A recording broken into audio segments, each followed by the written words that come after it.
The way of hope and joy in the Sermon on the Mount. The Sermon on the Mount is the greatest speech that Jesus left us.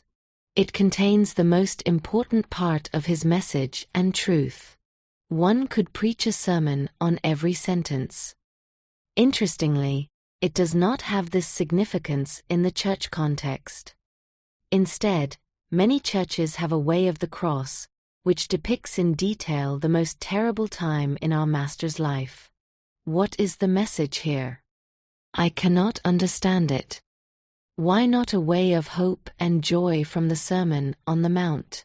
People could relate to that much more. Joy and hope are the fuel for the soul. I would like to make a small contribution to this. There is space for your own comments after each topic. I have chosen a translation of the Sermon on the Mount by Khalil Gibran because he is a master of words who opens hearts like no other. Jesus' Sermon on the Mount in the words of Khalil Gibran. One day during harvest time, Jesus invited us and his other friends to take a trip to the mountains. The earth was fragrant, displaying all its jewels like a king's daughter at her wedding. And the sky was her bridegroom. When we reached a hilltop, Jesus stopped in a laurel grove and said, "Rest here, relax your minds and open your hearts, for I have much to tell you." We lay down in the grass surrounded by the summer flowers growing there, and Jesus sat in our midst. After a while, he spoke to us. Jesus said, "Blessed are those who do not cling to their possessions, for they will be free. Blessed are those who are therefore cheerful, free from worry present." Additions. Greed always leads to suffering. It can be directed at money and things, but also at information, recognition, or restless consumption on social media. Those who take in too much end up with too little left over for what is essential: relationships, family, children, myself, nature. Freedom begins when I let go and find balance again. Then space opens up for serenity, presence, and true abundance. This is also my theme, and the task for all of us. Jesus said, "Blessed are those who remember their suffering and await their joy. Blessed are those who hunger and thirst for truth and beauty, for the hungry will receive bread and the thirsty fresh water." Addendum. Suffering is not a judgment, but a transition. Perhaps the cosmic law of karma is at work here. Those who go through suffering carry away guilt and heaviness, and thus prepare the ground for joy. In truth, joy is already there, hidden in consciousness, like a seed ripening in the dark. I remember Medjugorje, a place of pilgrimage, people walking barefoot up the stony mountain, women with children, pain on their faces, and yet a glow in their eyes. They know that suffering, when borne consciously, liberates. New life is born through pain. True joy grows not through satiety and consumption, but through devotion and hope. Jesus said, "Blessed are the kind, for their kindness will comfort them. Blessed are the pure of heart, for they will be one with God. Blessed are the merciful, for they will receive mercy." Addition. Blessed are those who love unconditionally, for their closeness to the source is palpable, and the door to paradise opens for them, with heavenly sounds in their hearts. Blessed are those who grow into perfection, for they see the light and recognize the way. Jesus has gone before us to give us life in abundance, with light and shadow, and yet always carried by love. We are connected as if by invisible rays of light with each other, with our animals, with the plants. Everything is permeated with holiness, and love is the only language that connects everything. Jesus said, "Blessed are the peacemakers, for their spirit dwells beyond all fighting. They will transform battlefields into blooming gardens. Blessed are those who are hunted and persecuted, they will be light-footed, and wings will grow on them. Rejoice and be glad, for you have found the kingdom of heaven within you." Additions. Blessed are those who speak the truth, for wars are rooted in lies. When these lies are exposed, the whole edifice of deception collapses. Blessed also are those who suffer as victims of truth and war, for their suffering becomes a ladder of consciousness, step by step ascending. What an opportunity! And blessed are those who do not lose themselves in the role of victim, but find the strength to free themselves and become creative designers of a new world. Jesus said, "You are the salt of the earth. But if the salt becomes bland, how should the food of the heart be seasoned? You are the light of the world.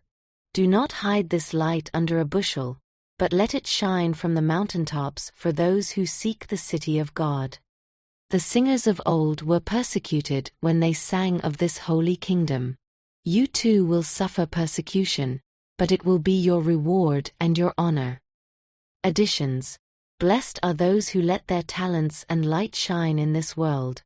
Their harvest will be great. Do good in secret, without seeking recognition. The good powers see everything. But don't forget, the world so desperately needs your light. Even when resistance comes, know for whom you are doing it, for our beloved Creator, the source of all life and joy, and for Jesus. Jesus said, "You have been taught, you shall not kill.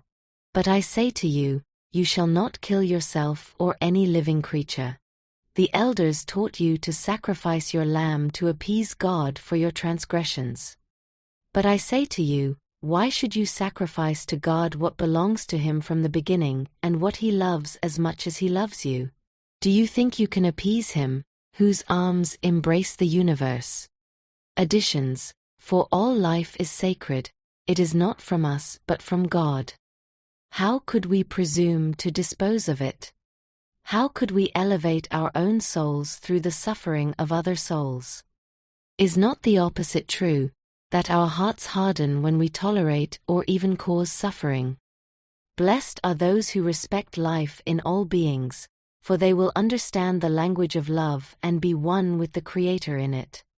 Seek out your brother and be reconciled with him before you come to the temple. And be a joyful giver to your neighbor. For in their souls God has built a temple that no one can tear down, and an altar that will never be destroyed. Additions. The light of the Creator shines in every human being, often hidden, sometimes barely visible. But through reconciliation, forgiveness, and appreciation, we bring it back to shine. Those who forgive break the chain that binds perpetrators and victims alike. I was friendly even to my difficult neighbor, and behold, the miracle happened, and the friendliness returned. Unresolved relationships bind us to this world and prevent us from ascending to higher levels. Hence Jesus' brilliant wisdom: love even your enemies, for they are the mirrors that show us our own areas for improvement. Blessed are those who make peace in their relationships, for they open the gate to the true temple that God Himself has built in the heart of every human being. Jesus said, "You have been taught, an eye for an eye, a tooth for a tooth. But I say to you, do not avenge evil, for the resistance you offer nourishes and strengthens evil. Only the weak seek revenge. The strong and courageous, on the other hand, forgive, and forgiveness is an honor to the injured party." Additions. Retribution makes us prisoners in the cycle of violence. Every blow we strike in return feeds the shadows and binds us to what we want to overcome. Forgiveness, on the other hand, is the greatest freedom. It deprives evil of its nourishment and robs darkness of its hold. To forgive does not mean to condone injustice. It means to be greater than injustice and to protect one's own heart from hardening. Blessed are those who forgive, for their strength contributes not to death but to life. They stand against the cycle of hatred and violence and transform it into a space of light and new beginnings. Jesus said, "Do not worry too much about tomorrow, but rather concern yourself with today, for each day contains its own miracle." Additions. Every day carries a hidden gift, a manner of life that can only be received today. Tomorrow's worries are like clouds that are just appearing on the horizon. Why should we stand in the shadows today? Look at the birds in the sky, they know nothing of pantries, and yet they sing. Look at the flowers in the field, they know nothing of insurance, and yet they dress more beautifully than kings. The true art of living lies in celebrating the present, despite the dark clouds on the horizon, despite the shadows on the path of life. Today is the only door through which heaven reaches us. Look at the Brazilians. Life is difficult, but they sing and dance.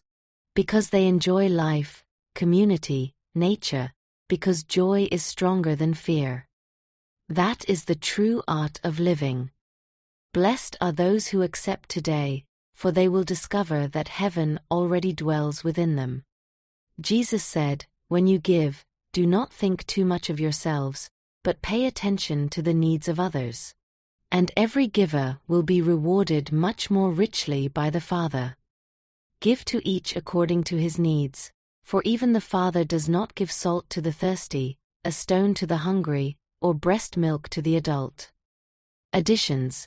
True giving means turning your gaze from the self to the other, and from the other to the we. As long as I revolve only around my own needs, I remain stuck on one rung of the ladder, unable to climb higher. My horizon remains limited. But in the other, infinity opens up to me, and in the we, responsibility arises, far beyond the boundaries of my small world. Those who share in this way inevitably receive in return, but not in the same coin, but in the rich, unexpected currency of heaven. Blessed are those who give without counting the cost, for they will share in the abundance of the eternal. Jesus said, "Do not store up treasures that can spoil or be stolen by thieves. Store up treasures that neither decay nor are stolen, and whose beauty increases when many eyes behold them. For where your treasure is, there your heart will be also." Additions. The treasures of this world shine only for a time. Money rules the world, the markets, the powerful, the media, the people. It is this rule of money that causes destruction and suffering. True wealth, however, dwells within. Those who find it feel abundance. A heart that no longer thirsts, eyes that shine from within. Then greed loses its power, and what remains is quiet joy. God alone is enough. Such treasures grow in the depth of relationships, in the silence of nature. In the pages of noble books, in the sound of spiritual songs, in the celebration of community, and when everything is shared. Blessed are those who gather these treasures, their hearts rest in abundance. Only these can they take with them beyond the boundaries of death. No time can destroy them. They are like lights that do not fade but illuminate our path through death. Jesus said, "You have been taught to kill the murderer with the sword, to crucify the thief, and to stone the prostitute. But I tell you that you are not uninvolved in the transgressions of the murderer, the thief, and the prostitute, and when their bodies are punished, your spirit is darkened." In reality, no crime is committed exclusively by a man or a woman. Everyone is involved in all transgressions. The one who serves his sentence may break a link in the chain that binds your own shackles. And perhaps he pays the price for your fleeting joys with his sorrow. Additions. Everything is interwoven. No offense occurs in a vacuum. Too much selfishness leads to the same in politics, in society, in the hearts of people and fellow human beings. Some things and some people are lost in the process. When their call for love and justice goes unheard, they use force or cunning to get what they think they need. But even the privileged who seem to have everything, are often empty and poor inside and therefore act against the laws of God. For body, mind, and soul require nourishment, not only bread and possessions, but light, meaning, and connection. This spiritual nourishment is available to everyone. It costs neither gold nor power, but only time, dedication, and the willingness to show each other the way to abundance. So spoke Jesus, and I knew that the words that had fallen like snowflakes that day would condense and harden into crystals, and that the wings that had hovered above us would strike the earth as if with iron hooves. Blessing at the end. May the joy of the Sermon on the Mount take root in our hearts. May the peace of Christ permeate us and radiate into our families, neighborhoods, and communities. May our hearts be freed from worry and greed so that we may gather treasures that are eternal. May the love that invisibly connects everything remind us again and again, we are children of light. May the God of life bless us, who carries us today, who lets us grow in love, and leads us to the fullness of heaven. Amen.